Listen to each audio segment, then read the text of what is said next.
একটি দেশের রাষ্ট্রীয় সম্পদ রক্ষা করা প্রতিটি নাগরিকেরই ইমানি দায়িত্ব। যেহেতু এটা রাষ্ট্রীয় সম্পদ, তাই এটা দেশের জনগণের হক।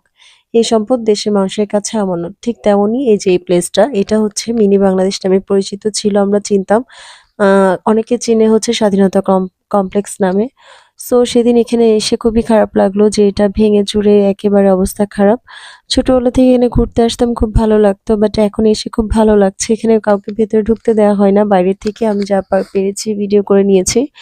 তো এটা মা যথাযথ কর্তৃপক্ষের দৃষ্টি আকর্ষণ করে বলব খুব তাড়াতাড়ি এটার রিপেয়ারের কাজের উদ্যোগ নেওয়ার জন্য।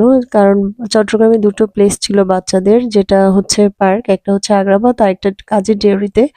কাজী ডেয়ারিটা ভেঙে ফেলা হয়েছে। তো বাচ্চাদের ঘোরার খুব প্রবলেম হয়ে যায়। তো এই যে স্বাধীনতা কমপ্লেক্স বা মিনি বাংলাদেশ, এটা কিন্তু বড়দের সাথে বাচ্চারা ঘুরতে পারতো। তো এটা যদি তাড়াতাড়ি রিপেয়ার করা হয় খুবই ভালো হবে। উম থ্যাংক ইউ সবাইকে।